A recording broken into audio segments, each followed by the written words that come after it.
de diabetes. Contamos en esta oportunidad con la presencia de las autoridades de la SAD, la doctora Graciela Fuente, presidente del SAD, y el doctor Martín Rodríguez, vicepresidente. Queremos agradecerles a todos los que se han conectado vía Zoom y vía Facebook por estar compartiendo esta noche con nosotros. El tema que nos trae hoy es poder actualizar lo que se dijo sobre enfermedad renal por diabetes en el último congreso de la Sociedad Americana de Diabetes. Esta primera parte, estará a cargo de las doctoras Alicia Elbert y Florencia Aranguren. Tendremos luego un espacio de preguntas y respuestas. Les recuerdo que las preguntas pueden enviarlas por el chat. En la segunda parte, actualizaremos el tema de diabetes y embarazo, también referido a los puntos importantes que se han presentado en el Congreso Americano. Las disertantes en esta oportunidad serán, para el aspecto renal, la doctora Florencia Aranguren, médica diabetóloga de la sección diabetes del Hospital de Clínicas José de San Martín y directora de la diplomatura en riesgo cardiometabólico y renal de UCES. La doctora Alicia Elbert, médica nefróloga, consultora del Comité de Nefropatía de nuestra sociedad y directora de CEREJA. La doctora Susana Salzberg, que ya disertará sobre el tema embarazo, es consultora del Comité de Diabetes y Embarazo de nuestra sociedad, secretaria del Comité de Farmacología y directora de la Diplomatura Avanzada en Diabetes SAD-1. Y la doctora Celina Bertona, que también abordará el tema de embarazo, es médica diabetóloga del Hospital Universitario Uncuyo de Mendoza y miembro del Comité de Diabetes y Embarazo de nuestra sociedad. Sin más, le doy la palabra a la doctora Florencia Aranguren.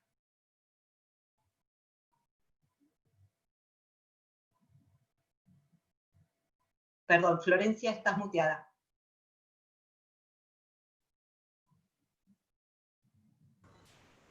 Hola.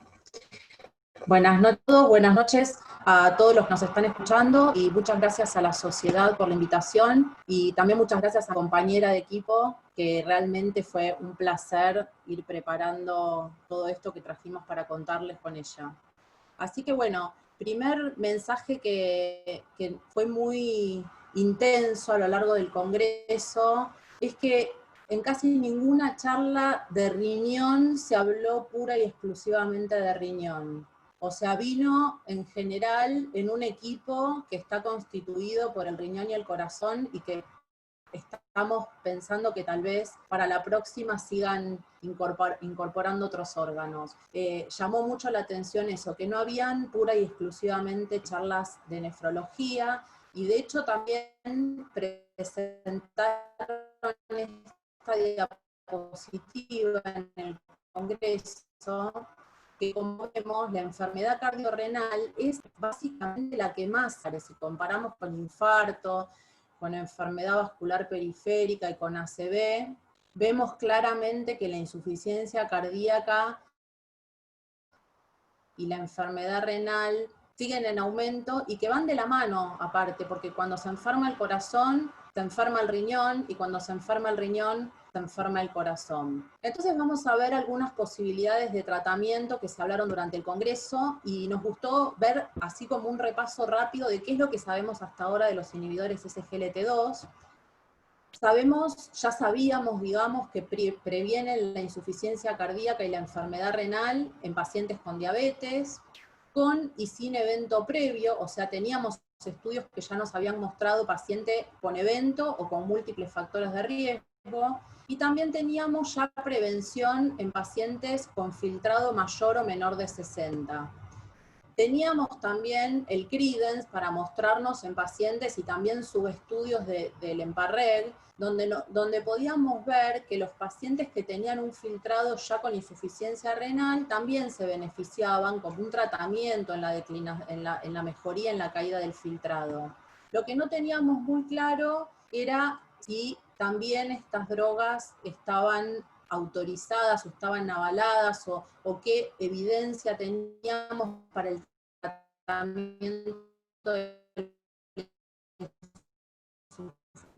insuficiencia cardíaca,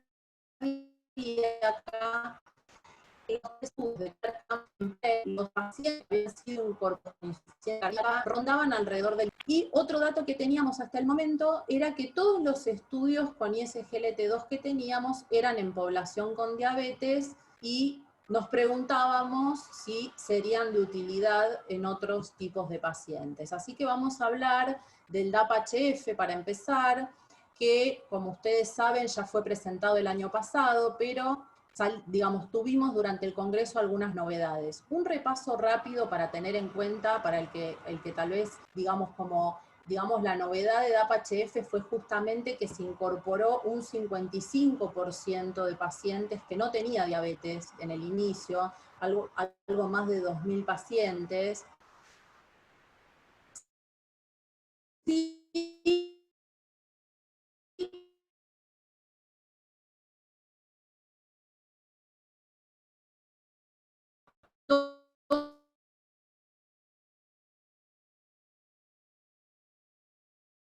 la característica tenían una acción reducida.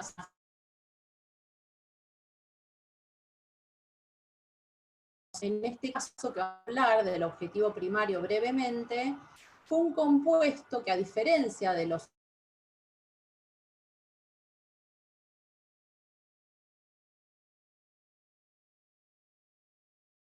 muerte cardiovascular, hospitalización por insuficiencia cardíaca o visita a urgencias por insuficiencia cardíaca. Se llegó al número de pacientes necesario, al número de pacientes con evento antes de lo previsto. Estaba previsto llegar a 844 pacientes con algún evento en los primeros 24 meses y esto sucedió a los 18 meses, así que el estudio fue cortado antes de tiempo. Y para hacer un repaso simplemente del objetivo primario en general, estos fueron los resultados. O sea, objetivo primario quería decir que se alcanzaba alguno de los 3 endpoints que vemos ahí, o muerte, o internación, o visita a la urgencia, con una reducción del riesgo del 26%, que era muy parecida a lo que ya teníamos. Lo que estamos viendo arriba es el metaanálisis de los 3 grandes estudios, Canvas, Emparregui y Declercq, o sea que vemos que para hospitalización por insuficiencia cardíaca y muerte cardiovascular, los números eran muy similares y consistentes. Ahora, ¿qué pasó en la población sin diabetes? Y como podemos ver, también hubo consistencia cuando analizaron los grupos con y sin diabetes. O sea, en los pacientes sin diabetes previa, la reducción en el objetivo primario fue similar, como vemos ahora, que es una forma distinta de expresarlo, pero estamos viendo lo mismo. La P de interacción entre ambos grupos no fue significativa. Y otra cosa interesante para observar de este gráfico, que ya lo sabemos, pero tal vez en la clínica no lo tenemos tan en cuenta, es la diferencia en la tasa de eventos entre los pacientes con y sin diabetes, ¿no? Digo porque hasta hace un tiempo tal vez no teníamos tan en cuenta la insuficiencia cardíaca y cuando empezamos a ver los resultados, empezamos a ver que verdaderamente las curvas son muy diferentes cuando comparamos el grupo con y sin diabetes en cuanto al alcance del objetivo primario. Y esto nos hace pensar que el grupo sin diabetes también tuvo una reducción del riesgo tan similar al grupo con diabetes, en lo que dicen las guías de la ADA, que es en el paciente de alto riesgo o con insuficiencia cardíaca o con enfermedad renal, independientemente de la hemoglobina glicosilada, debemos tal vez pensar en estos grupos de drogas que van a tener un beneficio más allá de la glucemia. ¿Y qué objetivos renales tuvo DAPA-HF? Y acá tenemos que dividir las aguas en 2 cosas distintas, digamos. Por un lado, como objetivo secundario se plantearon un compuesto renal que ahora vamos a analizar, y como un objetivo exploratorio, duplicación de la creatinina. Y aprovechamos este encuentro para analizar las grandes diferencias que hay en los compuestos renales. O sea, hay sí en común algo, que es que el compuesto renal siempre tiene enfermedad renal terminal y muerte renal como parte del compuesto. Pero después la otra parte, la definición, en algunos estudios se tomó duplicación de creatinina,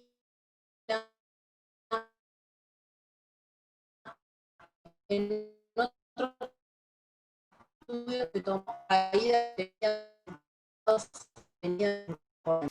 complico la comparación de los diferentes estimates de la enfermedad renal, ¿no? Lo otro que todavía no está reportado en el DAPA-HF es qué pasó con la albuminuria, o sea, si los pacientes que se ingresaron estaban o no con albuminuria positiva, negativa, qué porcentaje de pacientes tenía albuminuria positiva, ni tampoco pudimos saber todavía, porque no está publicado, la cantidad de pacientes que estaba en cada subgrupo de estadio de enfermedad renal. O sea, solo la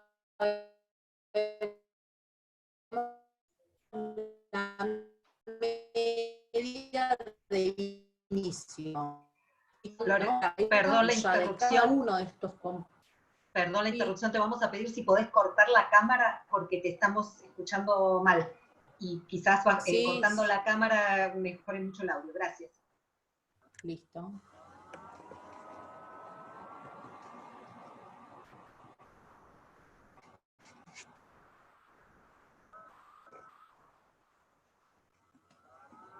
Bueno, a ver.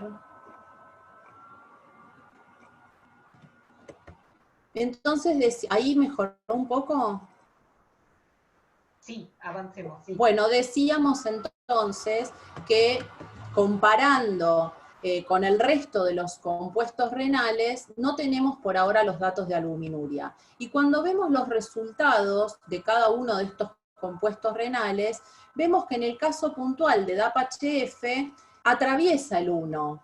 Sin embargo, es importante por ahí hacer un análisis de esto, teniendo en cuenta que el estudio primero que se cortó antes de tiempo, y al cortarse antes de tiempo, cuando vemos en el cuadrito ese, en donde vemos la cantidad de eventos que hubo en cada uno de los subgrupos, en el placebo una muerte sola, en el grupo de DAPA 0 muertes, y claro, partiendo de un grupo de personas que tiene 66 de filtrado, raro sería que a lo largo de un año y medio, que es lo que duró el estudio, 18 meses, algún paciente de esos con 66 de filtrado va a terminar probablemente en diálisis, pero es un porcentaje muy bajo porque arrancan de un filtrado alto.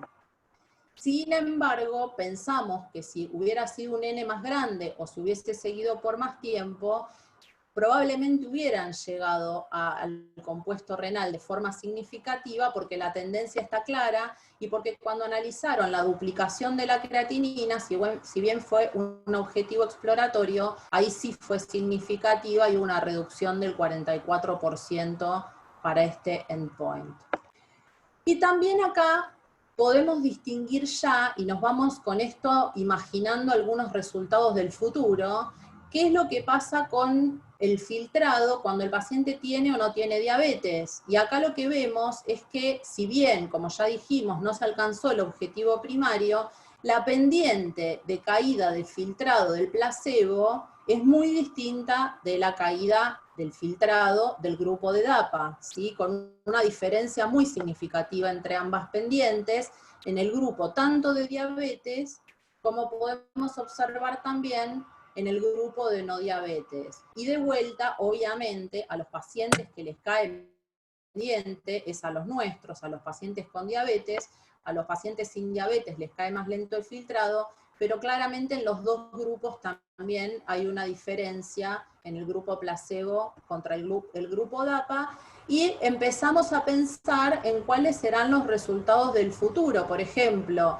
¿estas drogas serán capaces de detener la progresión de etiologías como de la nefroangioesclerosis, ¿no?, causada por hipertensión?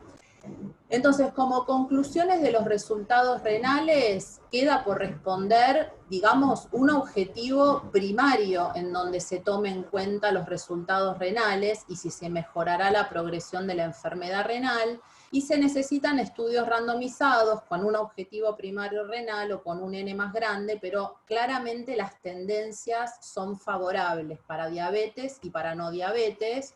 Y obviamente estamos a la espera, el CRIEN ya, obviamente ya tenemos los resultados, estamos a la espera este año de DAPA-CKD y luego, más adelante, de EMPA-Kidney. ¿Qué resultado nos sorprendió en DAPA-HF? Un resultado que fue, digamos, resultado de un objetivo exploratorio, que fue la reducción en la incidencia de diabetes, en este caso de 2.600 personas que ingresaron al estudio sin diabetes, el 6% desarrolló diabetes durante el estudio. De ese 6% que desarrolló diabetes durante el estudio, el 95% tenía prediabetes al inicio. Y acá hay que hacer un paréntesis, primero para aclarar que prediabetes entre comillas, ¿no?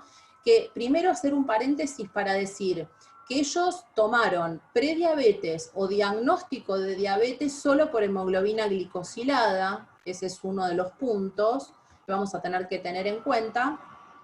Y después acá, interesante para nosotras, nos resultó llamativo y eso nos hizo pensar en algunas cosas, que obviamente de inicio el grupo que más desarrolló diabetes tenía un sobrepeso mayor, obviamente, índice de masa corporal más alto, tenía una hemoglobina más alta, obviamente, pero lo que nos llamó la atención a nosotras particularmente es que tenía un filtrado más bajo.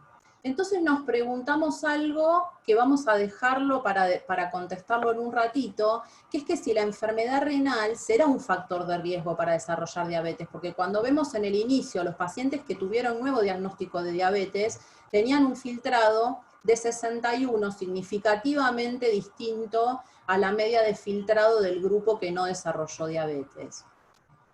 Aprovechamos para contarles los resultados en prevención de diabetes y fíjense que lo que se tomó como nueva incidencia de diabetes fue una reducción del 32% a favor de DAPA, y también otra cosa llamativa es la velocidad con la que esto ocurre, ya que a los 4 o 5 meses ya se empiezan a separar las curvas. Limitaciones de este estudio que hay que tener en cuenta es que no se utilizó glucemia en ayunas, no se utilizó PTOG, la población, obviamente, solo pacientes con insuficiencia cardíaca, o sea, no sabemos si podemos extrapolarlo al resto, y que el seguimiento fue de 1 año y medio.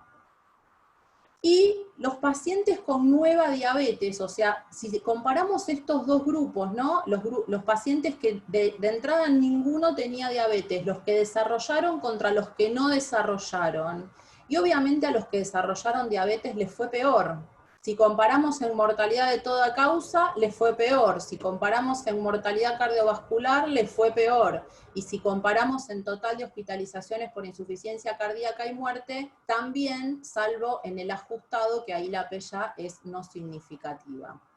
Y retomando la pregunta que nos habíamos hecho antes, es si la enfermedad renal, entonces, podría llegar a ser un factor para el desarrollo de diabetes.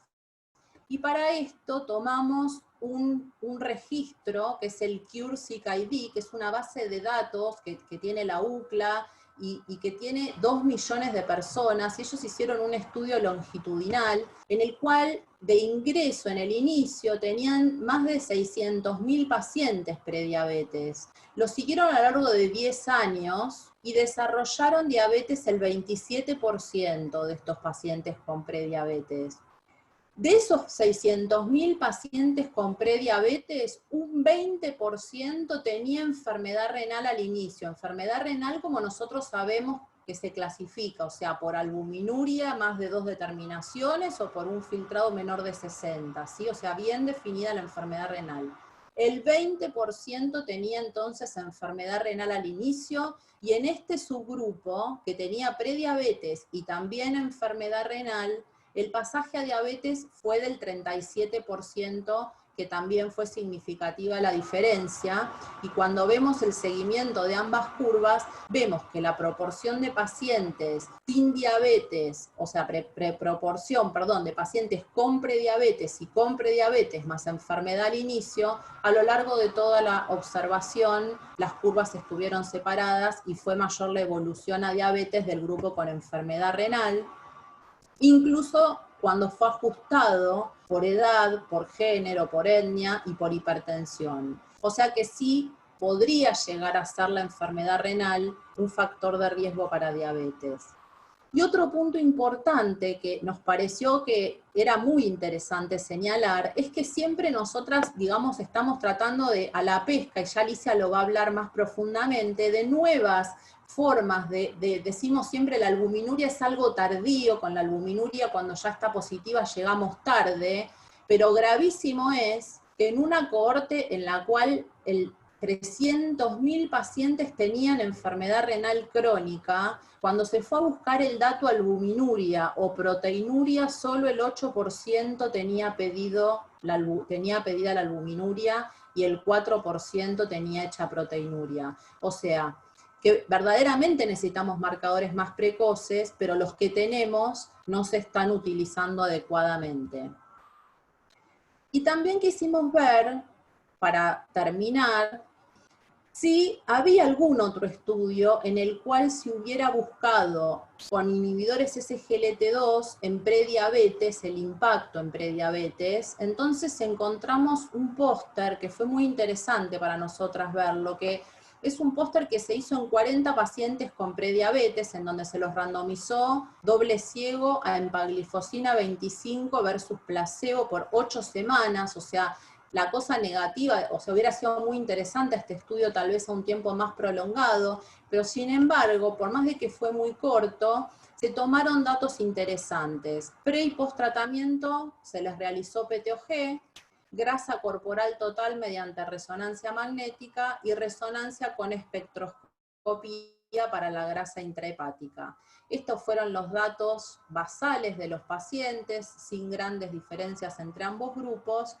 Y obviamente en 8 semanas difícil era que hubieran cambios en la glucemia en ayuna o en la carga, podría haberlos habido, pero no los hubo, no se modificaron estos dos valores.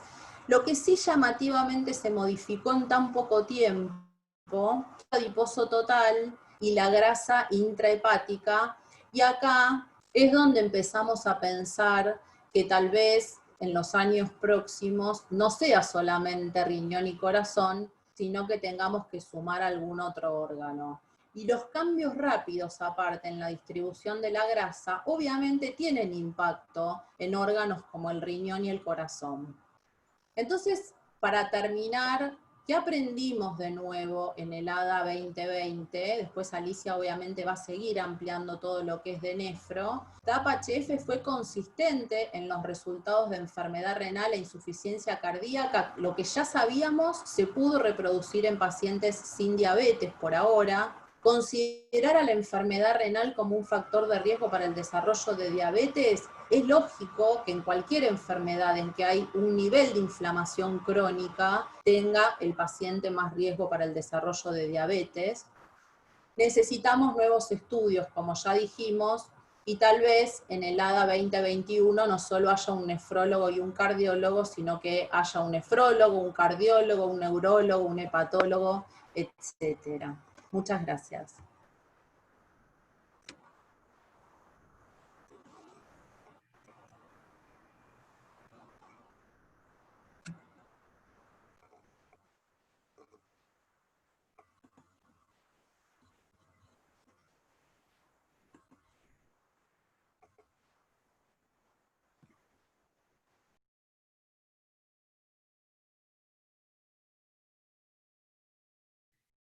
¿Estoy compartiendo?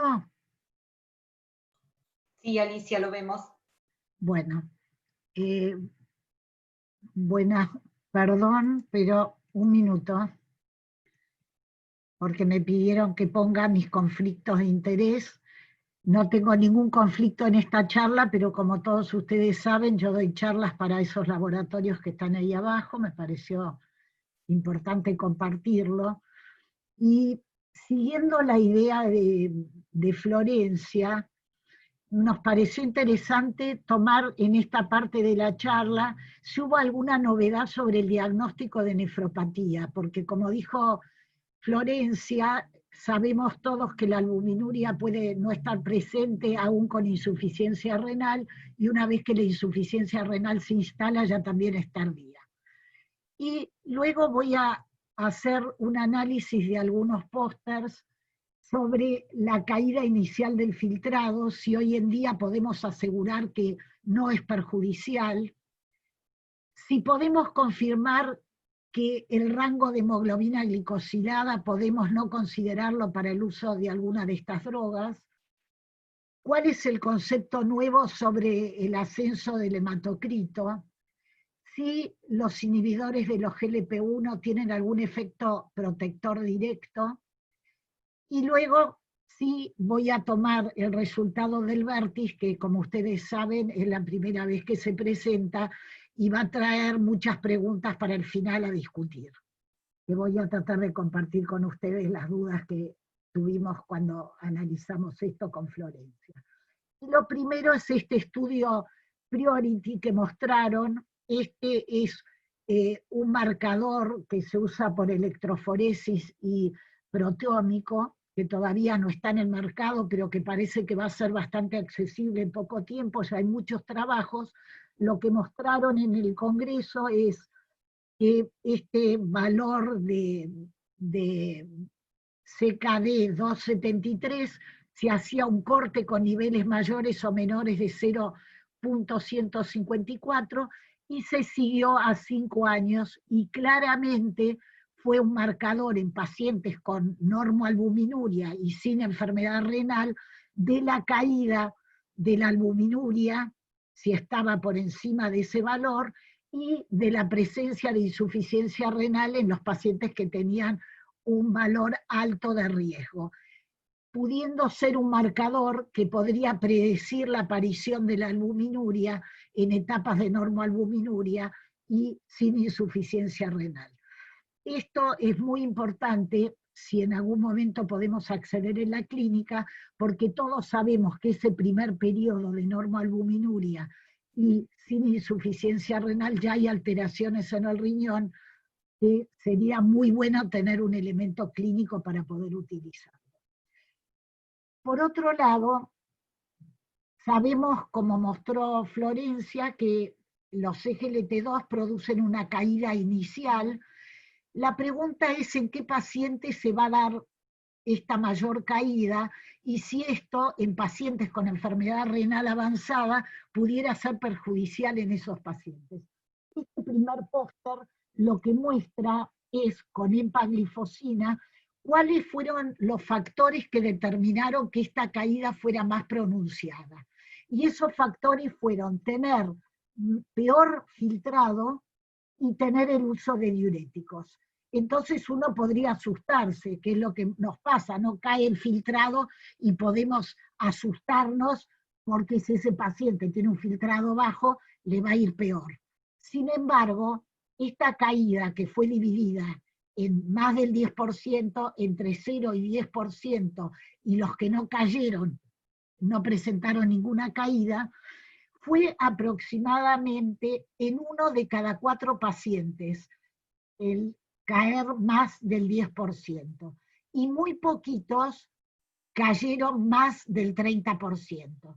Acá ven la caída en los placebo y en los de EMPA, y como les acabo de decir, los diuréticos y tener peor función renal fue predictor independiente de la caída del filtrado. Sin embargo, cuando analizamos los endpoints importantes cuando damos estas drogas, el EMPA fue seguro y tanto la muerte cardiovascular como los efectos renales se sostuvieron en los pacientes que cayeron más del 10% y menos del 30%.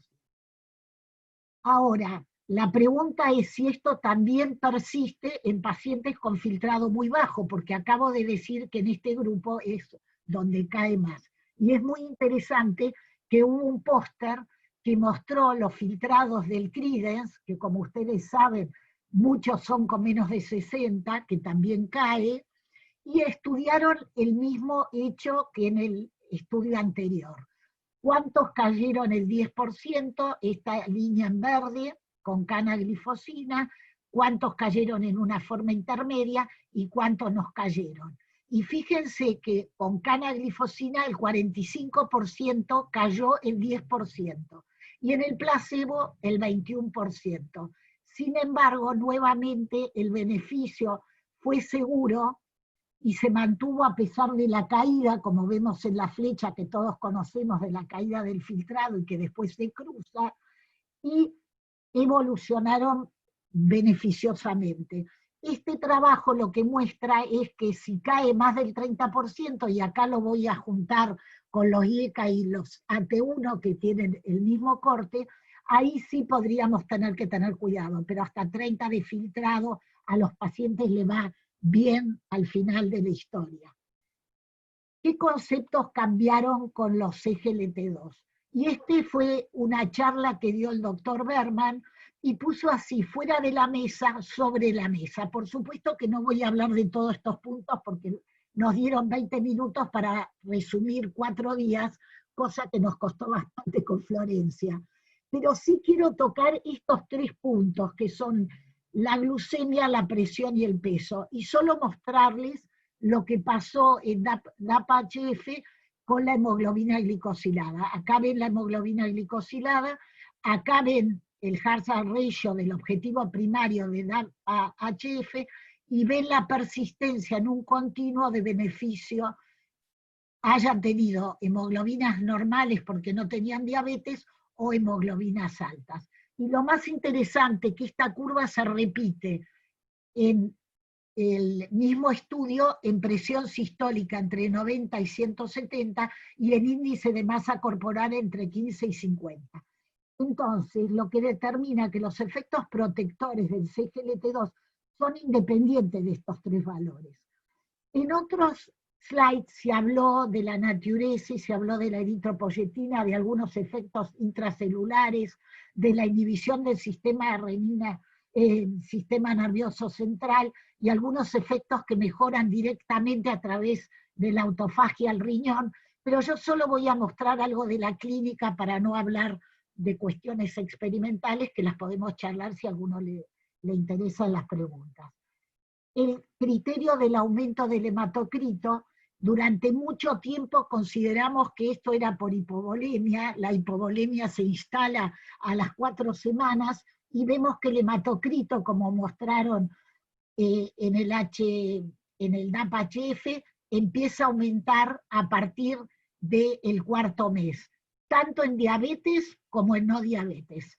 Cosa importante para poder asemejar que los beneficios no tienen que ver con la glucemia, porque todo esto que mostré de la hemoglobina, de la presión y de la eritropoyetina se ve también en los no diabéticos, y acá este es otro trabajo de empaglifosina que mostraron en el Congreso, donde se ve el aumento de la eritropoyetina a partir del 2.º mes y no en coincidencia con la hipovolemia.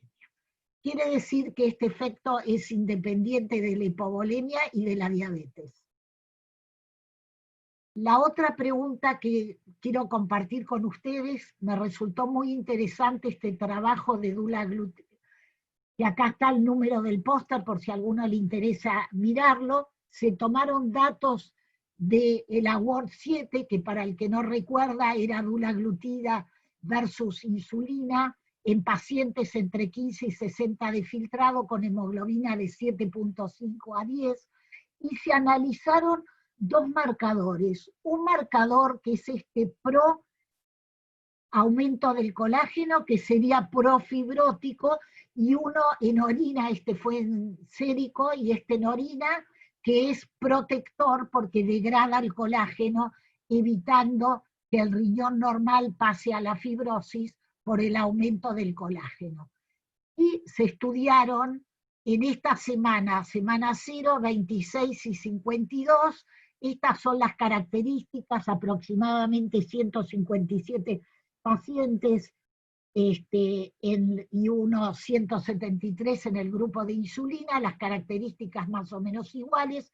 Acá ven el profibrótico basal y el protector fibrótico basal de los 2 grupos, y cuando analizaron estos productos, vieron claramente que el profibrótico estaba mejor con dula, más bajo, y el protector aumentaba con dula, y cuando analizaban la variación del punto, digamos, basal, que es esta línea en puntitos en los 2 casos, se vio lo mismo. El profibrótico bajaba con la dula y aumentaba con la insulina, y viceversa con el protector. Este trabajo es un trabajo corto que no habla de que mejora el riñón, sino que habla de que el tratamiento disminuye ciertos marcadores profibróticos y baja los que degradan digamos, en forma inversa al degradador, lo que sugiere un potencial efecto antifibrótico que pudiera beneficiar y que habrá que verlo en la clínica a más largo tiempo, si estos marcadores son marcadores reales que el DULA o todos los GLP-1, como ustedes saben, tienen efecto antifibrótico. Y hubo otro póster que no lo voy a mostrar por cuestiones de tiempo, que mostraron el mismo efecto con el liraglutide en la disminución y en la fibrosis del riñón de ratas. Quiere decir que tenemos dos grupos de drogas que por diferentes mecanismos protegen el riñón.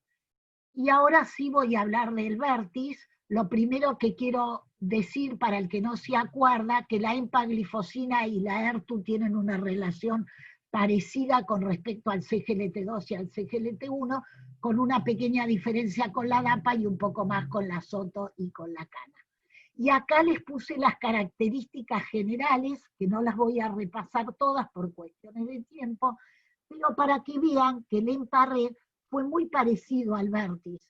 Ambos tenían el 100% de pacientes con eventos, la historia de insuficiencia cardíaca fue diferente, EMPA 10% y Vertis 23.7%, y el filtrado de menos de 60 aproximadamente lo mismo, siendo más diferente el grupo con CAMAS, con Decler y mucho más con Credence.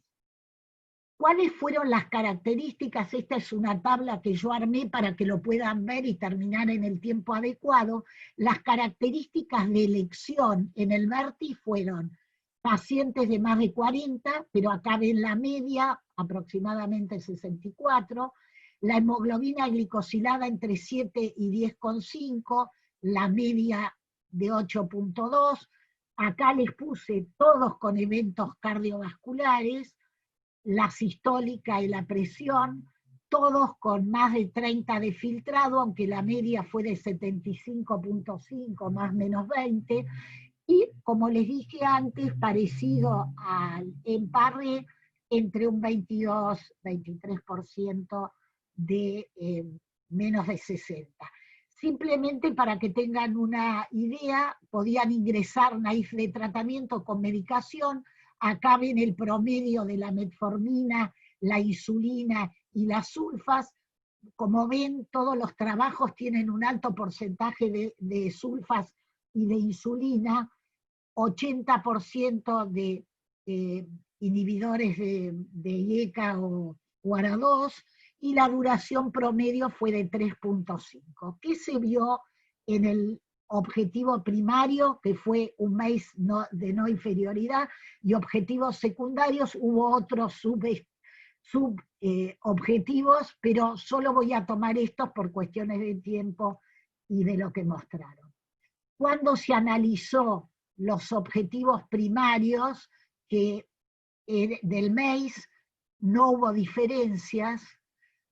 Es interesante esta curva que la señalaron y no pudieron dar una explicación, algo muy raro, que con 15 miligramos la curva fue peor que el placebo. Puse signo interrogantes porque no queda claro, y como todavía este trabajo no está publicado, no podemos sacar ninguna conclusión. Lo que sí se vio es que dio no inferioridad. Y si analizamos la hospitalización por insuficiencia cardíaca, con ERTU fue de 2,5% y placebo 3,5%, la reducción en este caso sí fue significativa de un 30%. Lo que me pareció interesante de lo que se mostró en el metaanálisis, les muestro en los trabajos que también tenían eventos cardiovasculares, porque se mostró también en los otros, pero me pareció interesante comparar el MACE del Vertis, que era el 100%, con EMPA, que era el 100%, Canvas, que era el 60 y pico por ciento, pero tomar solo del Declare y el Credence los que tenían eventos también. Y en este caso vemos que hay bastante consistencia y poca heterogeneidad si consideramos el grupo de MACE todos con eventos. Cuando analizamos la parte de insuficiencia cardíaca en el metaanálisis que mostraron, vemos que esa consistencia está tanto en los de eventos como en los que no tenían eventos. Claramente consistente en todos los trabajos y en todos los, tanto del Credence como todos los otros de SGLT2. ¿Cuál fue la conclusión de ADA con respecto a lo cardiovascular? Y esto está traducido exactamente de lo que mostraron. MACE, eficacia a través de la clase, generalmente moderada. EMPA, significativa, dada por la muerte. Canvas, también significativa, dada por el conjunto de los 3 factores incluidos en el MACE. Declare y Vertis, solo hubo tendencia en MACE. Con muerte cardiovascular fue nada más que significativa en EMPA-RE, y la heterogeneidad del grupo fue tironeada por la clase por el EMPA. En hospitalización por insuficiencia cardíaca, el efecto en toda la clase es muy consistente, el beneficio es independiente del evento cardiovascular previo, de la insuficiencia cardiovascular previa, y como veremos, de cualquier valor de filtrado de base. Y ahora voy a mostrar los resultados del Vertis renales, tampoco fueron significativos. Quiero recalcar que el compuesto renal no tiene, como mostró Florencia en todos los trabajos, no hay equiparación del trabajo, y lo mismo que se mostró en HF, también ellos recalcaron que si bien no hubo significancia en renales, cuando vemos la curva de creatinina, que es probablemente el seguimiento más importante, que el compuesto tan diferente en todos, fíjense que acá también hubo pocos eventos, la curva es exactamente igual en todos los trabajos, similar a todos los trabajos y consistente en este punto. Cuando vemos el compuesto renal ya en el metaanálisis, también hay consistencia con el ERTU, aunque toca el 1, como todos ustedes lo ven, pero el resultado es consistente, y la heterogeneidad, si bien no es la misma que para insuficiencia cardíaca, todavía es moderada. Alicia, 2 minutos. Sí, ya estoy terminando. Simplemente para mostrar, hubo sí infecciones urinarias significativas, el resto fue todo igual que el resto, que los otros trabajos, pero quería recalcar que infección urinaria mostró diferencias, aunque no fueron muchas, pero sí fueron significativas, y esto es lo mismo que les acabo de mostrar, y no lo voy a repetir porque me parece importante recalcar esto. La insuficiencia cardíaca con el EMPA fue diferente. Cuando hablamos de eventos premios siempre hablamos de lo mismo, no sabemos si lo de EMPA fue exactamente igual que el Vertis, quedará para la discusión posterior, y sí quiero compartir con ustedes las preguntas que se plantearon, porque me parece interesante discutirlas, si estas son reales o casualidad, y estas son las preguntas que se plantearon en el ADA, y me queda un solo slide donde vamos a plantear las preguntas que nos hicimos con Florencia.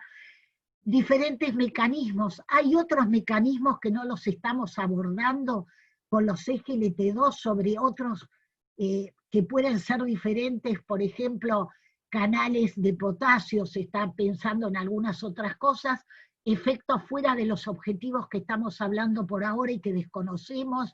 La prevención secundaria fue muy similar en EMPA y en ERTU, pero regiones diferentes, fíjense, EMPA, asiáticos 19, ERTU 6,4, América del Sur 15, y ERTU podrá ser esa la diferencia, esto lo agregamos nosotras. tamaño de la muestra, criterio de inclusión y exclusión, la definición de los puntos finales, el análisis de los puntos finales, cómo se analizaron, cómo se juntan, etcétera.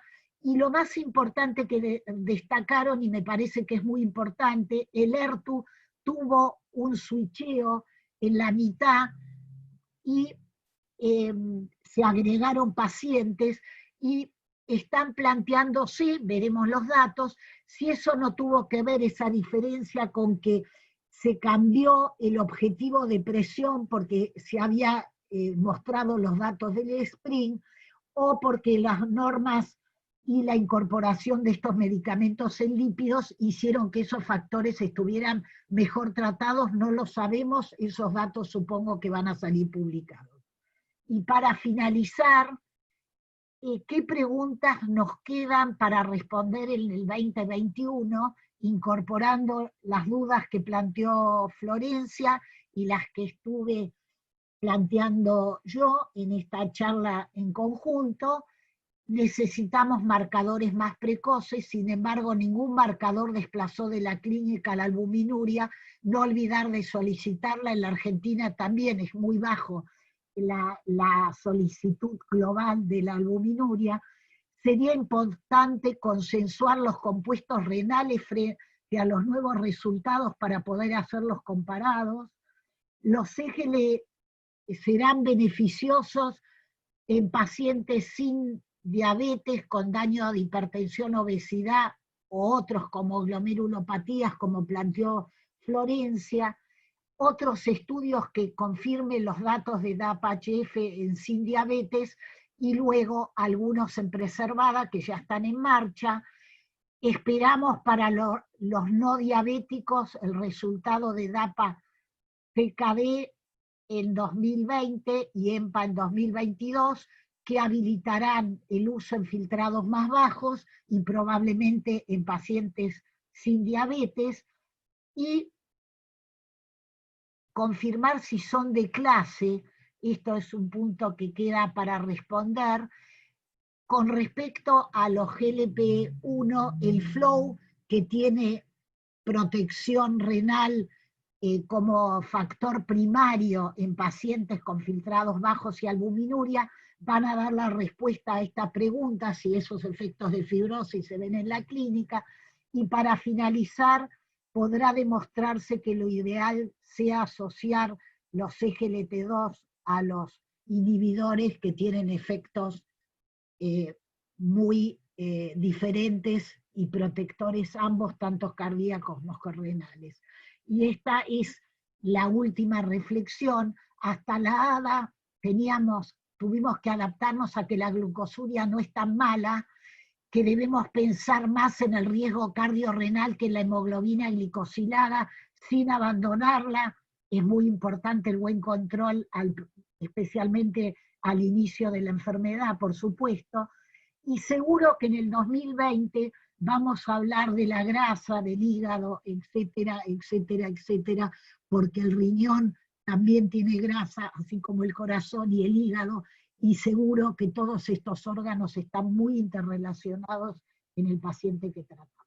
Gracias.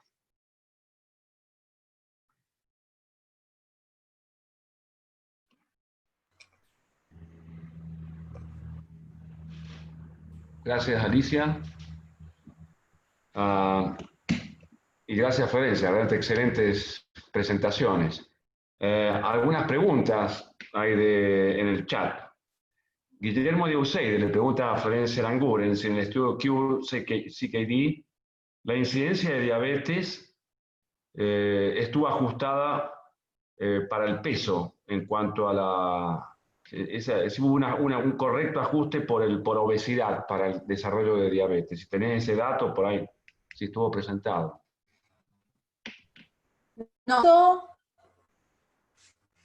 No hubo ajuste por el peso, el ajuste fue por edad y por hipertensión, y en DAPA-HF, que decimos, bueno, me parece que voy a apagar la cámara porque sigue cortándose, ¿no?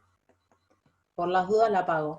O sea, ni en el CURE, CKD, tuvimos, o sea, el dato, no está el dato de ajuste por índice de masa corporal, solo está el ajuste por hipertensión, y lo otro que mencionamos, que es, digo, en DAPA-HF, vemos que los pacientes que fueron más a diabetes, arrancaron con un filtrado más bajo inicial, no sabemos por qué esos pacientes tenían un filtrado más bajo inicial, o sea, es un conjunto de cosas probablemente, porque esos pacientes, o sea, no es que estamos diciendo que el paciente tenga insuficiencia renal, sí o sí lo lleva probablemente a desarrollar diabetes, pero sí es un factor más dentro de lo que es la inflamación, y probablemente ese subgrupo, por ejemplo en DAPA-HF, no está analizado si esos pacientes que tenían menor filtrado también eran más hipertensos, por ejemplo, y por lo tanto tenían más síndrome metabólico, y tal vez por eso fueron a diabetes más,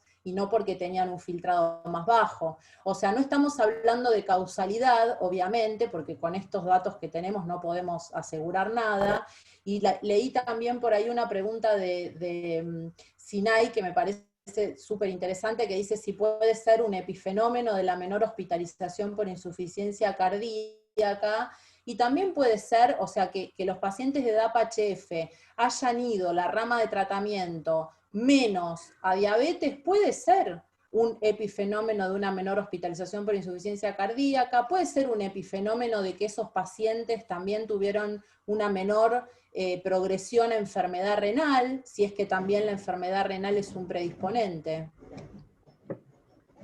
Gracias, Florencia. Alicia, pregunta a la doctora Gazul, en general, ¿qué se considera como muerte renal dentro de estos estudios? Que es el ingreso a diálisis, en general. Okay. O sea, que se muera antes de ingresar a diálisis, lo dije mal. Ajá. Que se muera antes de ingresar. Ok. Otra pregunta que surge es, vos dijiste que el uso de diuréticos era un factor asociado con el peor, la mayor caída inicial del filtrado. ¿Estaban todos los pacientes con IECA o con ARA2, o si también eso fue un factor que facilitaba la presencia de esa medicación? Pero en la mayoría de los estudios, el 80-90% estaban con esa medicación. Ellos encontraron, sí, son pacientes con EMPA y muchos tenían, no aclararon el porcentaje, piensen que es un póster. Igual ellos hicieron multivariable en ese póster y consideraron el uso, el peso, es un trabajo interesante.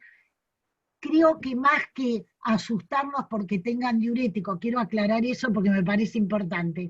El trabajo lo que demuestra es que aunque tengan diurético y tengan bajo filtrado, la caída que sea menor del 30% no afecta el resultado ni primario cardíaco ni del riñón. Es al revés lo que quiere decir ese trabajo. O sea, la importancia de no, porque al principio hasta estaban contraindicados los diuréticos. Hoy en día sabemos que tener diuréticos solo en un paciente muy hipotenso o algún otro factor que pudiera alterar al paciente clínicamente, el uso de diuréticos hay que ajustar por la presión, pero no implica un riesgo ni siquiera en los pacientes con filtrado bajo. Eso, digamos, el resultado de ese trabajo nos pareció interesante por eso. No le tengamos miedo a la caída inicial. En ningún caso fue importante, ni en el Creedence, ni en nada, que lo tenemos como un cuco que caiga. Lo mismo con los inhibidores. Cuando el paciente se acerca a 20 de filtrado, lo sacamos. No hay que sacarlo, no hay riesgo, protege, igual, aunque caiga al principio. Probablemente... Ligado a los riesgos, hay dos preguntas similares de la doctora Yelén Martín y María B. Torre, que preguntan, en tu experiencia, ¿haya un límite de edad para el uso de SGLT2 y el límite del filtrado glomerular? Depende, digamos, en la Argentina los filtrados DAPA por ahora todavía no está autorizado a menos de 45, en otros países sí. Las normas en general lo usan a partir de 30. Yo era una de las médicas que tenía mucha mucha inseguridad para usarlo con menos de 60, ustedes lo saben, porque yo soy de dar clase de esto. Hoy en día con el Creedence creo que ese miedo debe desaparecer, y cuando vengan los trabajos con menos de 45, hasta por ahí protege a ese nivel, porque la protección de estas drogas es a nivel celular. Yo creo que ya no hay casi duda de eso. No es tanto la caída del filtrado, que también influye, ni la eritropoyetina, ni ninguno, sino a nivel del túbulo proximal, tiene un efecto protector que recién se está empezando a ver, y lo mismo a nivel cardíaco. Así que hasta 30, a pesar de que quise aclarar eso de DAPA, pero es porque todavía no lo autorizaron, pero en todos los países ya está usándose a partir de 30. Y respecto a la edad, ¿encontrás algún límite? No, yo creo que ahí es evaluar el estado cognitivo del paciente para que no deje de tomar líquido, o digamos el estado clínico del paciente. No veo ningún límite con la edad, por lo menos en los trabajos que están publicados, y si el paciente está bien, sí, no se puede usar en pacientes que tengan algún trastorno cognitivo, que no tengan acceso a tomar líquido, a comer adecuadamente, pero el resto no, aunque tengan infección urinaria a repetición o ginecológica, a pesar de que infección urinaria no hubo más, solo con ERTU, que no se sabe por qué, todos los otros no mostraron, pero si el paciente tiene antecedentes, en ese caso no lo daría. Pero no, yo no veo limitación si el paciente... Hay buenas preguntas más, pero última y respuesta cortita. ¿El metabolismo fosfocálcico en el vértice hubo alguna observación, alguna alteración? No hubo ningún comentario particular, pero no hubo trastornos electrolíticos, eso es lo que mencionaron. No parece ser significativo a esta altura de todo lo que vimos con el Creedence y todo, que bueno, uno a veces tiene desconfianza, la fisiopatología explica muchas cosas, a veces la clínica no coincide con las explicaciones que damos. Me hago cargo de esa parte. Y una última que es importante, ya la verdaderamente última, es el uso concomitante de ICGLT2 y diuréticos de LASA. ¿Qué opinas de eso?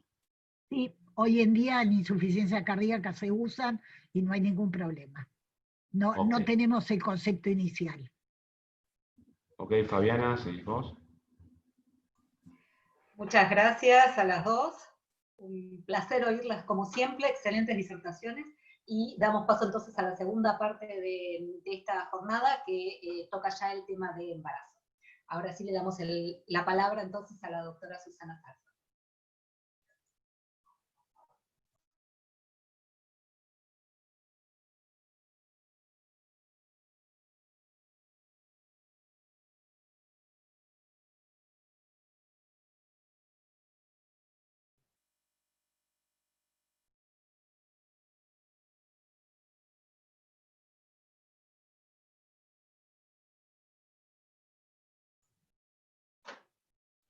Susana, no te escuchamos, estás bloqueado el micrófono.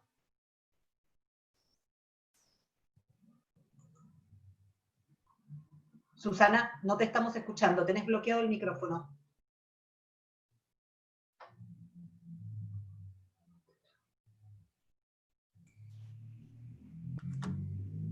Ahora sí, te pido si vuelves a empezar entonces, que no te hemos escuchado. Gracias. Bueno, muchas gracias por la convocatoria. La primera diapositiva se me fue, pero bueno, la idea es que Celina y yo vamos a compartir presentaciones de diabetes y embarazo del Congreso. Y el primer tema que me toca es el siempre conflictivo y polémico diagnóstico de diabetes gestacional. Ustedes saben que la ADA recomienda la utilización indistinta de algunos de estos dos criterios de diabetes gestacional. Entonces, se diseñó un estudio para comparar los resultados maternos y fetoneonatales con ambos criterios de diagnóstico. Entonces, se tomaron 921 embarazadas y se randomizaron en los dos brazos de criterios. A uno de los grupos los diagnosticaron por IA-DPCG y al otro por Custan y Carpenter, y evaluaron los resultados. Y como ven en la tabla, los resultados fueron no significativos, no hubieron diferencias significativas en los resultados feto-neonatales ni maternos entre ambos criterios de diagnóstico. Lo que sí hubo diferencia, y una gran diferencia, es en la prevalencia de diabetes gestacional. Con Carpenter y Custan hubo una prevalencia de 4.5 y con el grupo IADP 14.4. Este aumento de la prevalencia genera mayores insumos, mayores consultas, mayor medicación. Y está demostrado que el criterio IADP triplica el costo anual en diabetes gestacional. Por lo tanto, la conclusión del trabajo es que el criterio IADP aumenta la prevalencia en diabetes gestacional, pero no mejora el resultado feto-neonatal. Y acá quiero 2 minutitos contarles que nosotros, en el año 2016, desde el Comité de Diabetes y Embarazo, también hicimos un estudio comparando los dos criterios, y también la diferencia fue abismal, no habiendo diferencias en los resultados maternos ni feto-neonatales. Este póster pretende evaluar si se puede predecir diabetes gestacional con la hemoglobina del primer trimestre. Entonces, enrolaron 373 embarazadas y en el primer trimestre dosaron hemoglobina glicosilada. Y cuando les hicieron la curva a las pacientes en la 24 y 28 semanas, vieron que las que desarrollaron diabetes gestacional y las que no desarrollaron diabetes gestacional habían tenido el mismo valor, un valor semejante de hemoglobina glicosilada. Es decir, la conclusión de este trabajo es que la hemoglobina glicosilada no predice el diagnóstico de diabetes gestacional. Este estudio es un estudio donde se evaluó si el aumento de Fatty Acid Binding Protein 4, que sabemos que está aumentada en la diabetes gestacional, está involucrada en la fisiopatología de la diabetes gestacional. Y en segundo término, los autores quisieron identificar el tejido donde se genera la excesiva producción de FAB en mujeres con diabetes gestacional. Tenemos claro que esta adipoquina tiene un rol muy importante en el desarrollo de patologías inmunometabólicas. De hecho, la expresión de esta adipoquina está aumentada en el tejido adiposo blanco visceral y en la placenta de mujeres con diabetes gestacional. Por otro lado, cuando evaluaron la secreción de FAB, vieron que estaba aumentada fundamentalmente en tejido adiposo blanco en la diabetes gestacional en comparación con la embarazada sin diabetes gestacional, y un aumento muy leve se dio en el tejido adiposo subcutáneo. Y para confirmar el rol de FAB, lo que hicieron es inhibir o disminuir la secreción de FAB con anticuerpos monoclonales, con lo cual, fíjense que disminuyó notablemente la producción hepática de glucosa, tanto en la paciente sin diabetes gestacional, pero fíjense que prácticamente duplica en la diabetes gestacional. Entonces, la conclusión de este trabajo es que los autores consideran que la adipoquina FAB4 podría estar implicada en la fisiopatología del aumento de la producción hepática de glucosa en diabetes gestacional, que es el rasgo principal, es la característica principal de la diabetes gestacional. Y esto es lo que produce la hiperglucemia de ayuno. Y este póster nos pareció interesante porque evalúa la respuesta incretínica durante la PTOG. Entonces, los autores tomaron 30 mujeres con diabetes gestacional y 133 controles, y cuando midieron sensibilidad insulínica y secreción de insulina, confirmaron lo que nosotros ya sabemos, que hay una menor sensibilidad insulínica y una mayor secreción, y una menor secreción de insulina en la paciente con diabetes gestacional.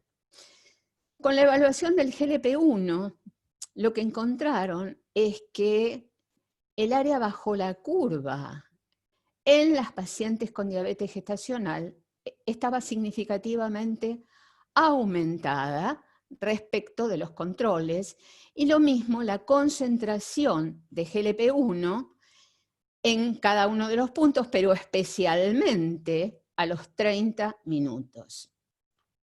Y la conclusión de este trabajo es que durante la PTOG en pacientes que desarrollan diabetes gestacional, tenemos menor secreción de insulina a pesar del aumento de los niveles de GLP-1.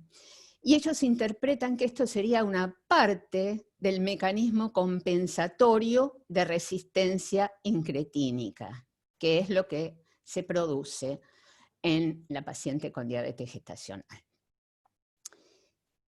Y entramos en otro tema polémico, que es el uso de los agentes orales en diabetes y embarazo. La primera expositora fue la doctora Feig, que habló de diabetes tipo 2, y si la metformina es una respuesta. Y lo primero que plantea es, ¿qué hacemos con la metformina? Paciente con metformina se embaraza. ¿Continuamos con la metformina? Suspendemos la metformina. O, si consideramos que en una paciente con diabetes gestacional podríamos iniciar un tratamiento con metformina. En realidad, sabemos poco de la metformina en el embarazo. Hay muchos estudios, hay ya estudios que están por ser publicados en pacientes con diabetes tipo 2, con tratamiento insulínico, las cuales randomizan en metformina y placebo. Hay un trabajo que fue el primer trabajo, que fue el MIC Trial en diabetes gestacional. Hay un trabajo muy importante, si bien hay muchos trabajos, pero este está randomizado y controlado, que es el PREMET, que se hizo en mujeres con poliquistosis ovárica, y los últimos trabajos que se hicieron en pacientes embarazadas no diabéticas, pero con obesidad. Y la doctora Feig dice que en realidad no conocemos la dosis terapéutica que se requiere en el embarazo. Y los rangos en los estudios van desde 500 a 2500, aunque en el MOMPOD, que es un estudio con embarazadas con obesidad mórbida, están usando 3000 miligramos. Nosotros sabemos que hay pasaje transplacentario de metformina, pero la situación es totalmente diferente en el embrión y en el feto. En el feto, la metformina pasa. ¿Por qué? Porque la metformina es una sustancia hidrosoluble y para pasar las membranas requiere de un transportador, que en este caso es la familia OCT. A partir del segundo trimestre, cuando está formada la placenta, hay disponibilidad de OCT, por lo tanto, la metformina tiene pasaje transplacentario. No ocurre lo mismo en el embrión. En el embrión no hay disponibilidad de OCT, por lo tanto, en el embrión no hay transporte de metformina al feto. Y tal vez por esto es que la recomendación de dar metformina es discontinuarla en el primer trimestre. La segunda expositora fue la doctora Barbour. Y ella habló de agentes orales en general en diabetes gestacional. Y considera que la insulina fue el tratamiento de primera línea en diabetes gestacional hasta el 2017.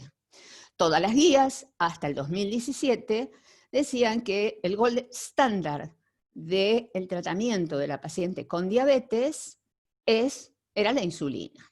A partir del 2018, el Colegio de Ginecólogos y Obstetras decide que si la paciente no quiere o no puede utilizar insulina, puede usar perfectamente metformina o glibenclamida.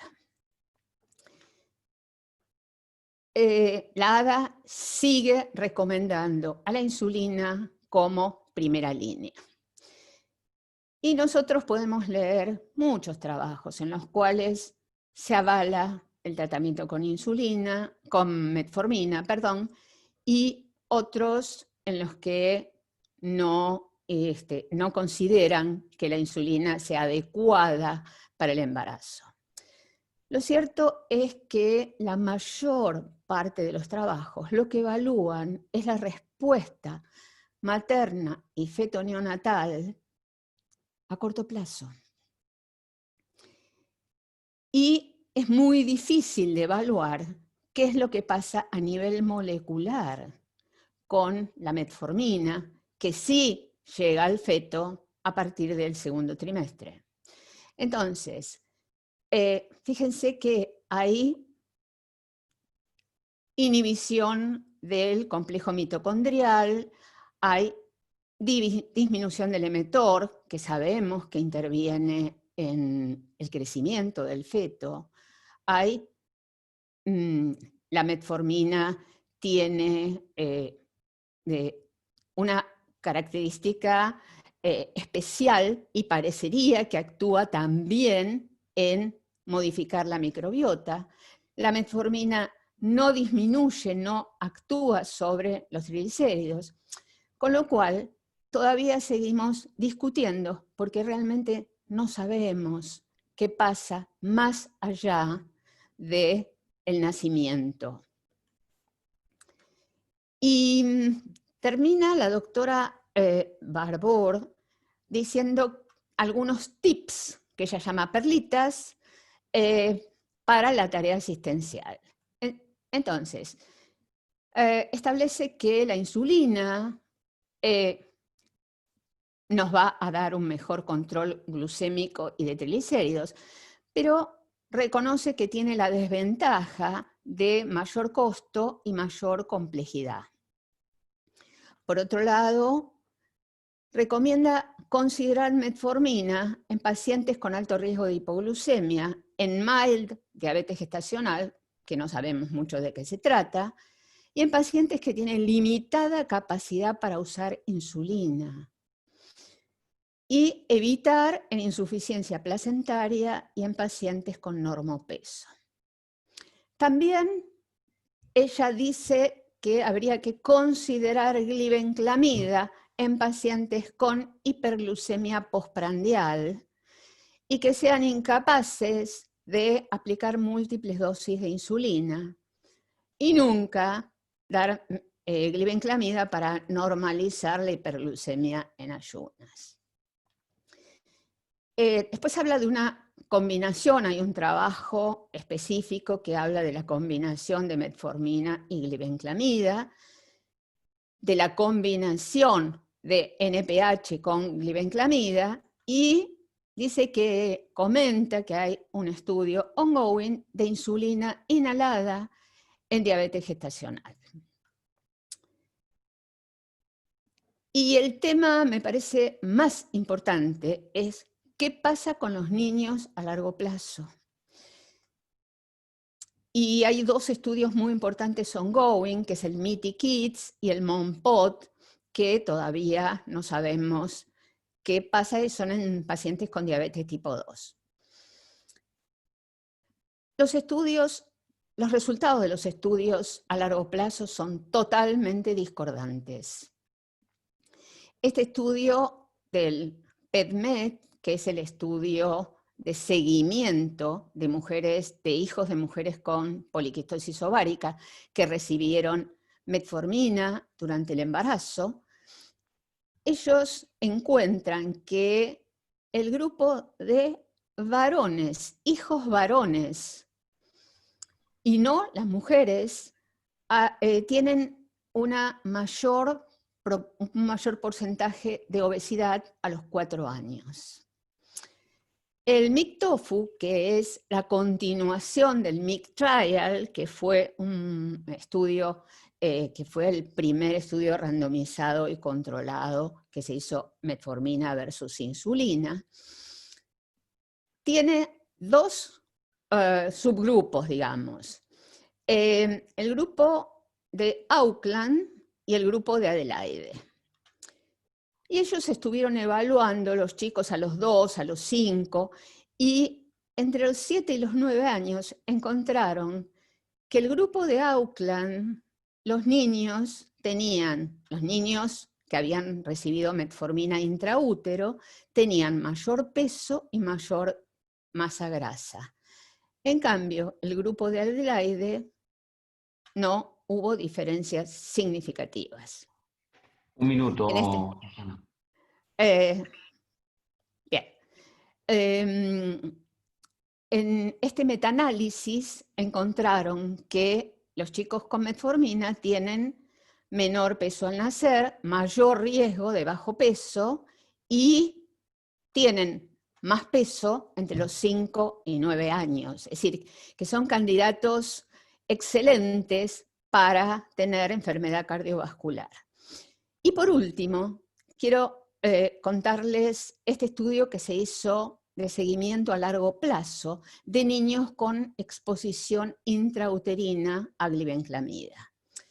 Ustedes saben que hay estudios que están a favor y otros están en contra de la utilización de glibenclamida, pero no sabemos nada qué pasa, cuál es el impacto a largo plazo.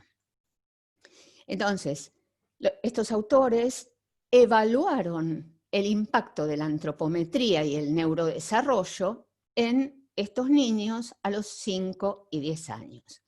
No se encontraron diferencias antropométricas en ninguno de, digamos, diferencias entre los grupos, pero lo que sí encontraron es una diferencia en los test neurocognitivos.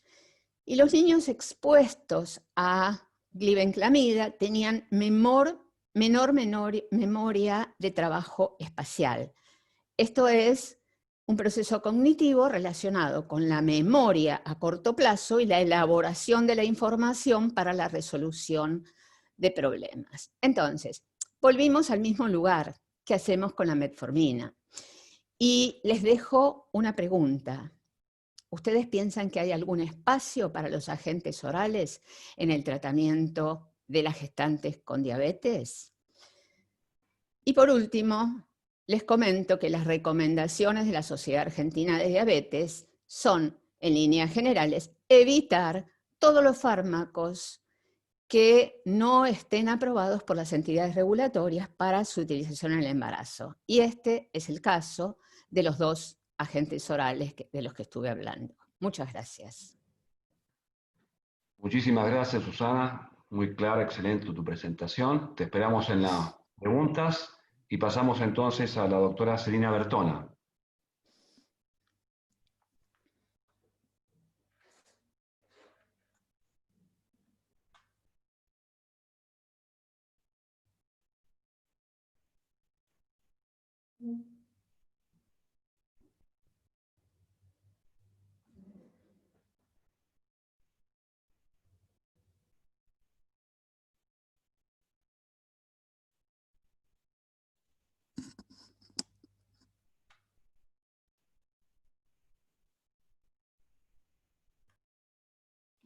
Celina, tendrías que activar el audio.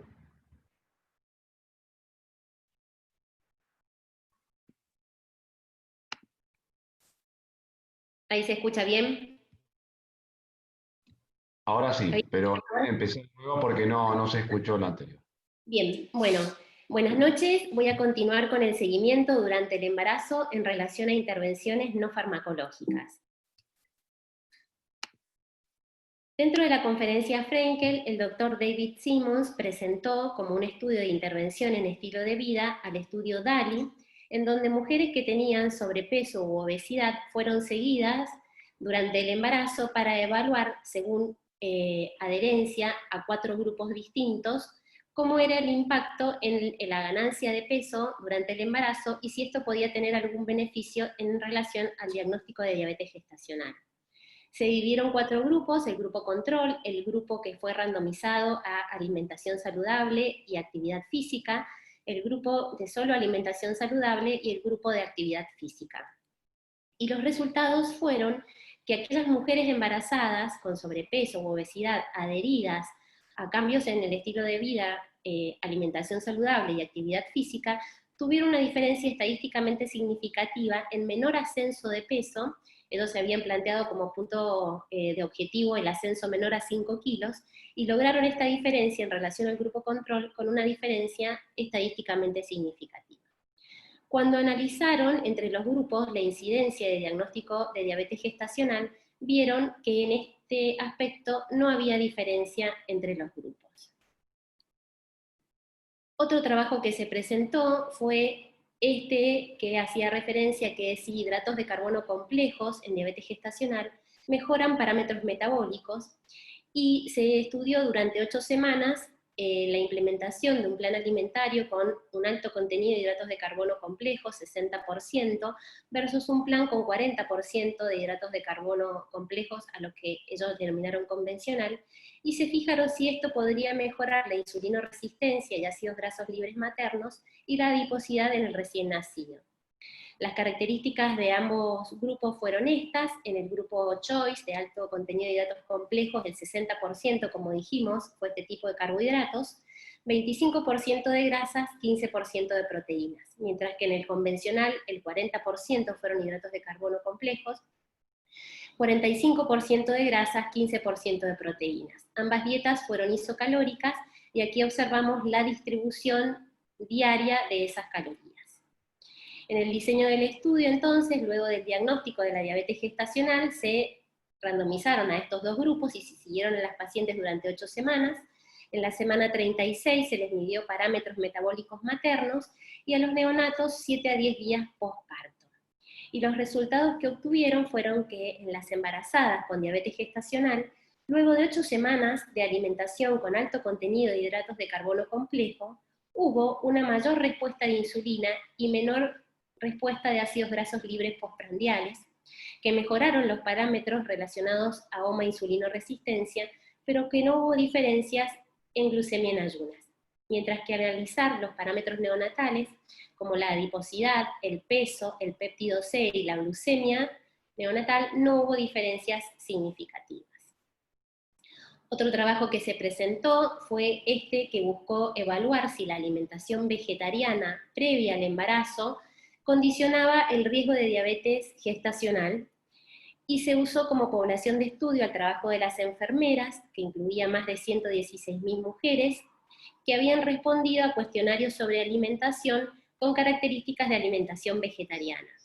Y las dividieron en alimentación vegetariana saludable, aquellas que tenían mayor proporción de consumo de granos enteros, de frutas, de vegetales, de legumbres y de nueces, mientras que en alimentación vegetariana no saludable, aquellas que consumían principalmente jugo de frutas, bebidas endulzadas con azúcar, granos refinados o hidratos de carbono simples.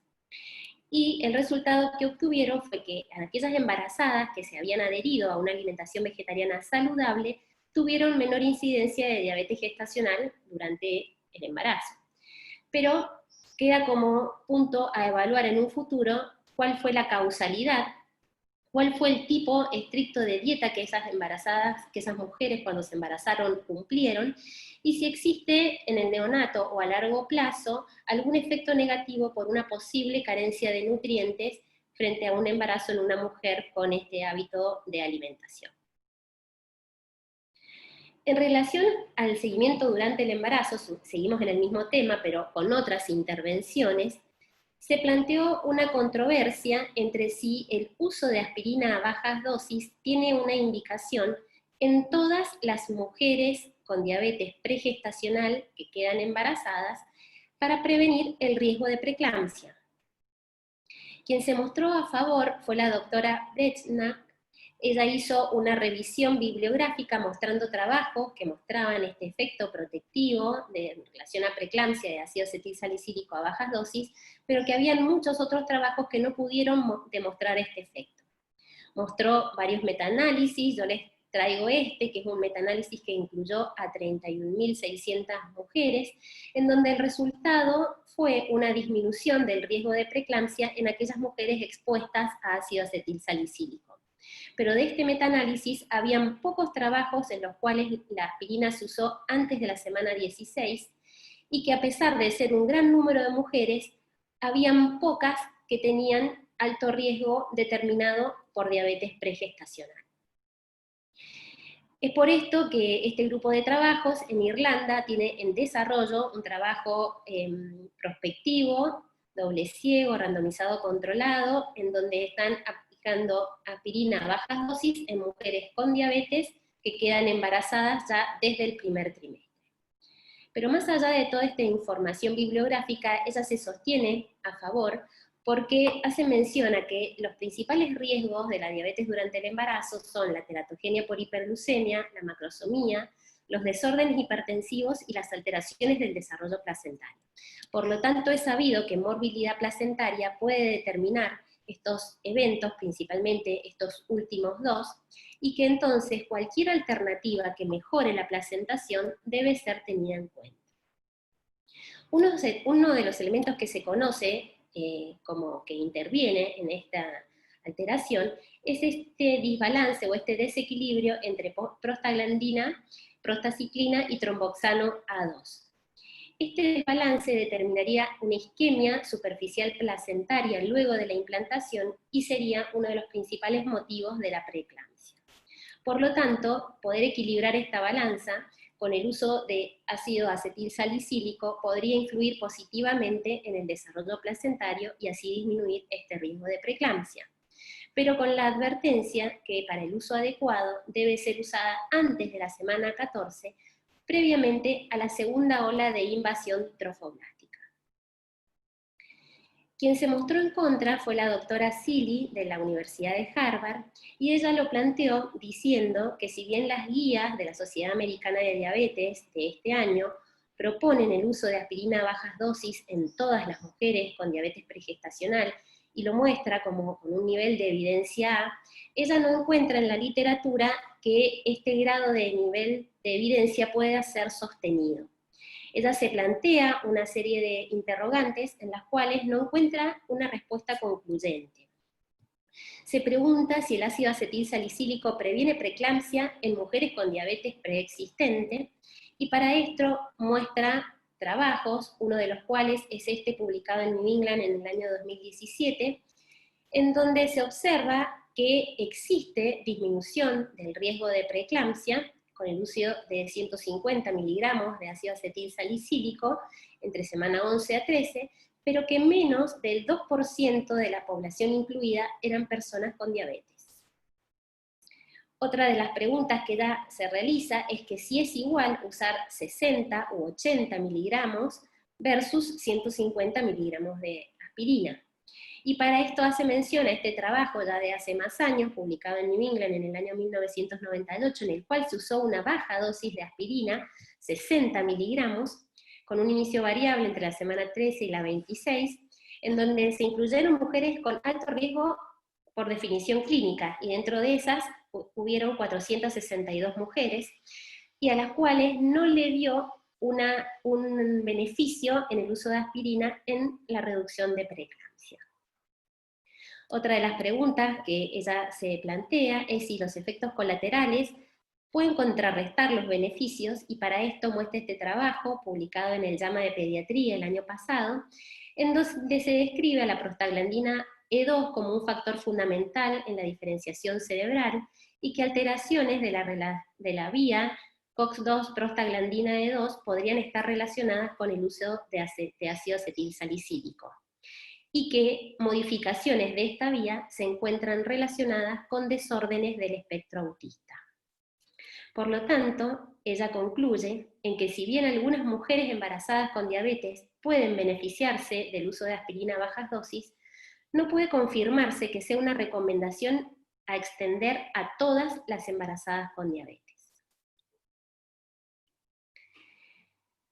En el seguimiento luego del embarazo, vamos a ver parámetros relacionados al futuro materno. Y este trabajo de la Universidad de Sydney plantea que si bien tenemos parámetros clínicos de seguimiento para aquellas pacientes que tuvieron diabetes gestacional, para evaluar qué riesgo tienen de tener diabetes tipo 2, deberían existir otros biomarcadores de utilización precoz que determinen cuáles mujeres van a progresar a diabetes tipo 2 y cuáles no. Porque según este grupo, las medidas actuales con las que contamos presentan una adherencia de menos del 20% para el seguimiento. Y por lo tanto ya existen varios grupos que se encuentran trabajando en la identificación de otros biomarcadores. Para este grupo se pregunta si son los perfiles de microRNA circulantes medidos luego de las 12 semanas del diagnóstico de diabetes gestacional diferentes en mujeres que van a progresar a diabetes tipo 2 versus las que no van a progresar, y si existe un perfil de microRNA que pueda ser mejor predictor de riesgo de diabetes tipo 2 que los parámetros actuales.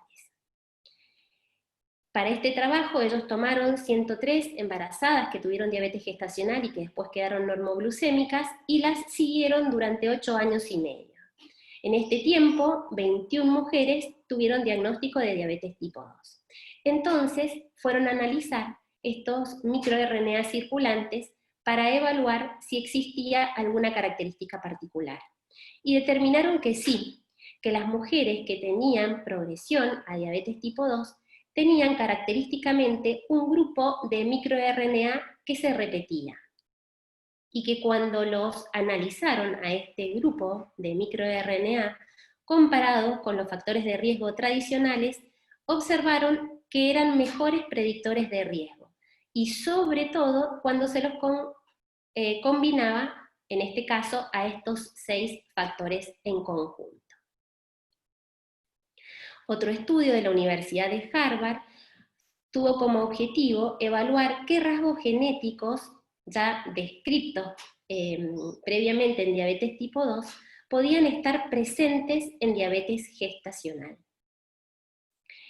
Este estudio previamente había diagnosticado 94 variantes genéticas que las había ordenado en 5 tipos de rasgos, uno determinando alteraciones de la célula beta, otros alteraciones de la proinsulina, otros relacionados con obesidad, otros relacionados con lipodistrofia, y el quinto relacionado con alteraciones hepáticas o de los lípidos. Entonces quisieron evaluar cuáles de estos 5 grupos de rasgos podía asociarse al diagnóstico de diabetes gestacional. Y encontraron que de los 5, el que estaba relacionado con el diagnóstico de diabetes gestacional fue el relacionado a la disfunción de célula beta. En relación a parámetros relacionados al futuro del recién nacido, se presentó el trabajo CONCEPT, es un trabajo en el que se evaluó si diferentes parámetros maternos y neonatales existen en mujeres con hipoglucemias inadvertidas. Se analizaron parámetros maternos como la hipoglucemia severa, el temor a la hipoglucemia a través de un cuestionario validado, alteraciones hipertensivas asociadas o complicaciones de la diabetes. Y en cuanto a parámetros neonatales, se evaluó grande para la edad gestacional, pequeño para la edad gestacional, hipoglucemia neonatal y admisión a neonatología. Otro dato que se evaluó fue el rol de monitoreo continuo en los resultados. Y como conclusión obtuvieron que resultados maternos con significación estadística en mujeres que tenían hipoglucemias inadvertidas fueron episodios de hipoglucemia severa y puntajes más altos en esta escala de temor a la hipoglucemia. En cuanto a resultados maternos sin significación estadística fueron mayor tiempo por debajo del rango objetivo, mayor variabilidad glucémica y menor ascenso de peso. No hubo diferencia en parámetros neonatales y el monitoreo continuo de glucosa no modificó la incidencia de hipoglucemia severa.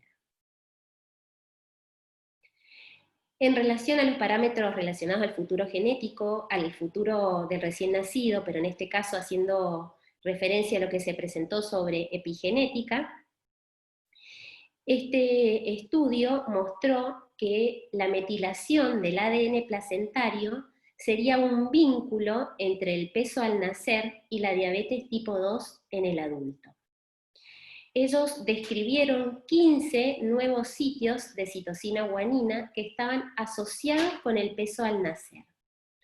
Y de esos 15 sitios, vieron que 6 ya habían sido descritos como elementos de riesgo para diabetes tipo 2 cuando presentaban cambios en su metilación.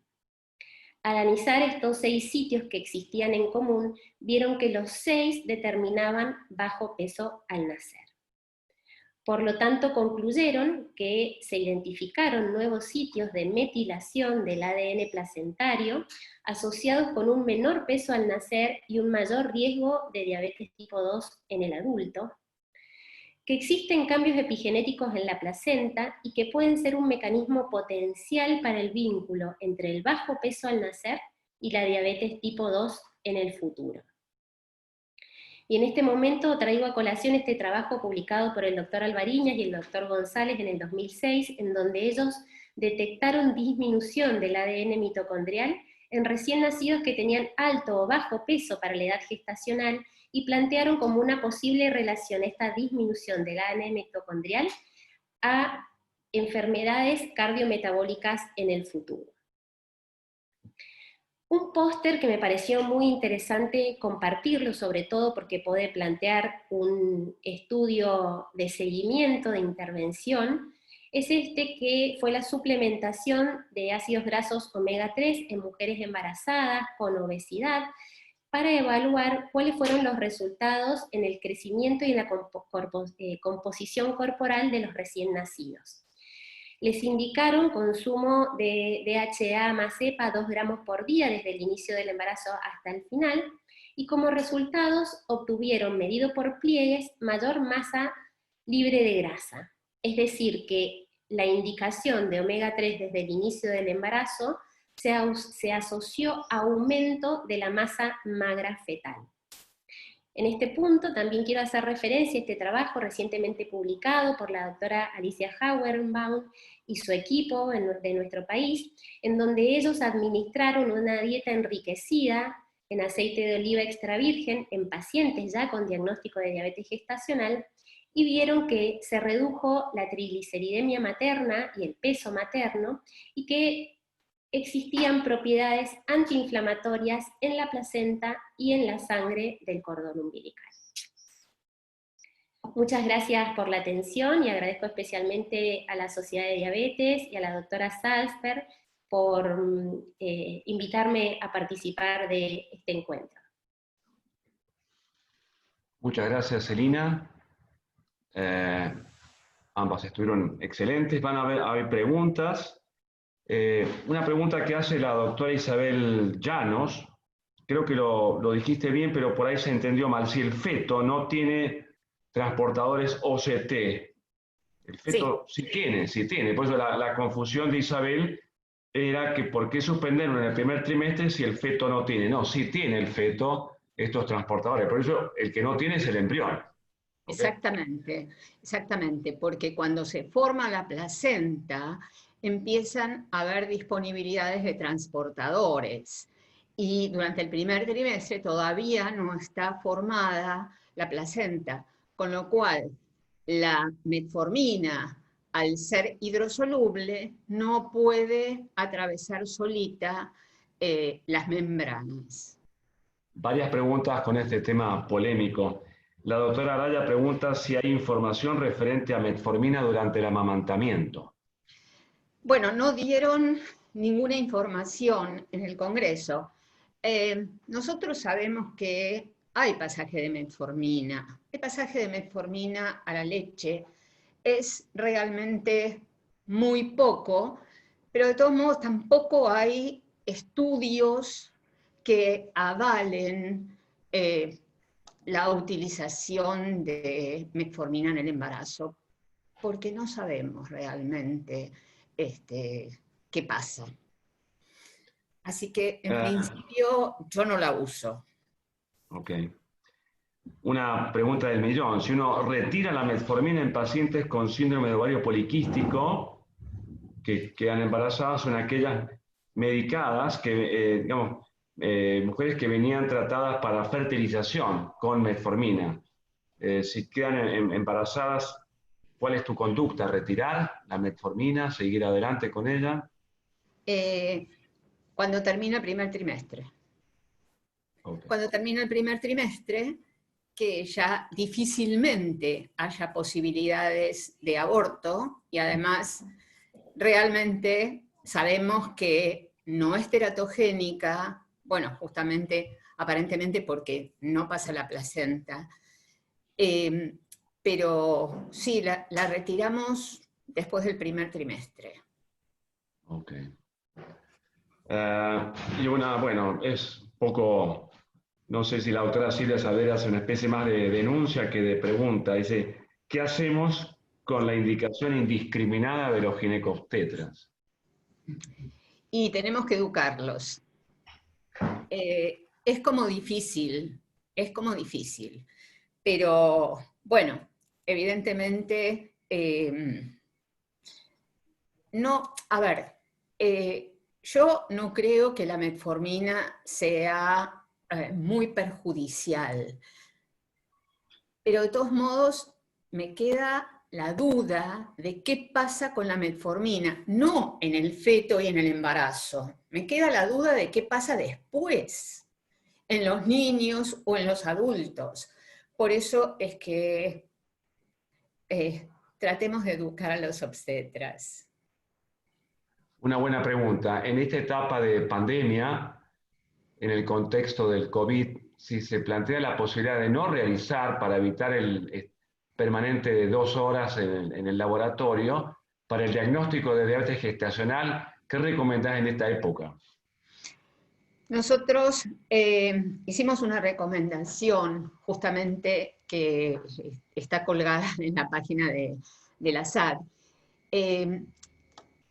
La idea es que si no tenemos seguridad de que la paciente va a ir a un laboratorio que no esté contaminado, que esté lejos de la parte que se atiende guardia o que se atiende COVID, como pasa, por ejemplo, en San Isidro, en la maternidad de San Isidro, tienen un lugar especial para las embarazadas. Y ahí, digamos, o sea, la idea de citar 1 o 2 embarazadas para hacer la curva está bien. De todos modos, A mí me preocupa más el COVID que la diabetes gestacional. Y entonces, la idea es que nos manejemos con los factores de riesgo. Y si podemos hacer automonitoreos, eso sería maravilloso. Pero tratar de evaluar a la paciente con factores de riesgo y tratarla desde el punto de vista del tratamiento no farmacológico, claramente. Porque me parece que el mayor riesgo es el COVID. Incluso las sociedades científicas se han expedido al respecto, diciendo que hay que tratar de proteger a las embarazadas y pedirle la menor cantidad de estudios en general posibles. Muy bien. Celina, el trabajo Simmons pone como el autor, creo que será el estudio DALI. Sí. Si no hubo diferencias en cuanto a diabetes gestacional. Pregunta, o no sé si o lo dice o lo afirma, si hubo diferencias en la incidencia de preeclampsia, de parto prematuro y de alto peso para edad gestacional. Recordemos que es el que tiene los 4 grupos: dieta más ejercicio, ejercicio solo Sí, no hubo diferencias en preeclampsia, hubo una diferencia en grande para la edad gestacional, o sea, menor, recién nacido, grande para la edad gestacional, en el grupo que utilizó plan alimentario saludable más actividad física, pero en el trabajo publicado no muestra una asociación estadísticamente significativa. Seguido a este grupo, que fue el que presentó mayor disminución de grande para la edad gestacional, o mayor presencia, o menor presencia de grande para la edad gestacional, le siguió el grupo de actividad física como segundo, y tercero venía el de alimentación saludable, pero ninguno mostró diferencias estadísticamente significativas. Gracias. Muy interesante el estudio sobre aspirina y preeclampsia, y el doctor Sinaí pregunta si existen predictores de preeclampsia en el primer trimestre, y si se mencionó la sugerencia de sí usarlo en este grupo. O sea que no era para todos, dice la que estaba en contra o a favor, pero en quién sí habría que usar aspirina en el primer trimestre en mujeres con diabetes pregestacional, ¿no es cierto? Tipo 1 o tipo 2, creo que era el estudio, ¿no? Sí. En mujeres de alto riesgo se usaron también se analizaron marcadores, además de la presión arterial media, se usó una proteína plasmática A relacionada con la placenta y otros marcadores plasmáticos que están relacionados con la preeclampsia. No solamente era la determinación de la presión arterial media. Sí, y los resultados fueron estos que mostré. De todos modos, hay situaciones muy específicas donde hay factores de riesgo, como pueden ser, bueno, en las pacientes con diabetes, por eso muchas veces se da directamente aspirina, dosis bajas de aspirina, que tampoco sabemos muy bien qué es dosis baja de aspirina para una embarazada, pacientes con antecedentes de preeclampsia, y entonces en esta paciente tenemos que dar pacientes con hipertensión crónica. Claro, esas eran las características clínicas. Yo pensé que él se refería a parámetros bioquímicos.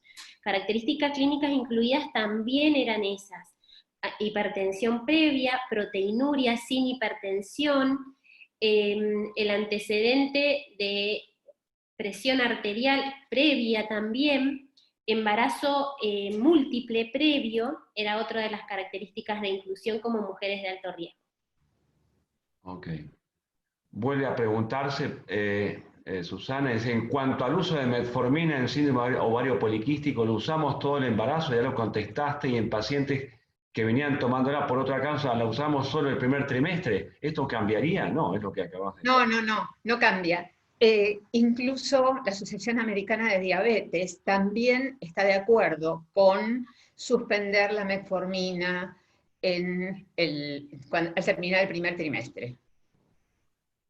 Bueno, hay más preguntas, pero en honor al tiempo, ya son las 9:20 de la noche, nos hemos excedido un poco, creo que ha sido una excelente presentación de las 4 panelistas, y bueno, quería agradecerles a todos por la participación y invitarlos a la próxima reunión de la sociedad, la reunión científica, la quinta, que va a ser el día 3 de agosto y va a estar dada por el doctor Juan José Gagliardino, así que los esperamos nuevamente. Así que muchas gracias, Florencia, Alicia, Celina y Susana, la verdad que excelentes exposiciones, con muy buena audiencia y muy buenos comentarios en el chat. Muchas gracias. Gracias a ustedes por la invitación. Buenas Nos vemos noches a pronto. todos. Buenas noches, gracias.